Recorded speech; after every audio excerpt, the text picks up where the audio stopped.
So இந்த படத்தில் ஹீரோயினோட பேர் என்ன பார்த்தீங்கன்னா நாஸ். ஸோ அதுக்கப்புறம் பார்த்தீங்கன்னா அவளோட பெஸ்ட் ஃப்ரெண்ட் கரீனா. இந்த படத்தில் ஒரு ட்விஸ்ட் என்னன்னு பார்த்தீங்கன்னா அவளோட பெஸ்ட் ஃப்ரெண்ட் கரீனா இருக்கா இல்லையா, அவள் வந்து அவங்களோட அப்பாவையே கல்யாணம் பண்ணிப்பா. எதுக்காக அப்படின்னா ஒரு பெரிய பிஸ்னஸ் மேன் அப்படின்றதால நாஸோட ஃப்ரெண்ட் கரீனா வந்து அவங்க அப்பா அம்மாய்க்கு கல்யாணம் பண்ணிடுவா. ஸோ நாஸ்க்கு ஒரு தம்பி இருக்கா, நாஸ்க்கு ஆல்ரெடி கல்யாணம் ஆகி ஒரு குழந்தை இருக்கா. நாஸோட ஹஸ்பண்டும் காரில் வந்துட்டு இருப்பாங்க.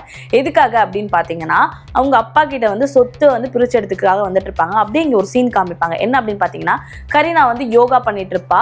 அந்த கரீனாவோட ஹஸ்பண்ட் அதாவது நாஸோட அப்பா வந்து பார்த்தீங்கன்னா வெயிட் பண்ணிட்டு இருப்பாரு. அவருக்கு ஒரு மருந்து வந்து சேரும். அது என்ன அப்படின்னு பார்த்தீங்கன்னா அந்த மருந்து வந்து குடிச்சா எங்கா மாறிடுவாங்க. அந்த மருந்து அவர் குடிச்ச உடனே டக்குன்னு எங்கா மாறிடுவார். அது வந்து கரீனா கிட்ட காட்டும்போது அவர் ரொம்ப ஹாப்பி ஆயிடுவா.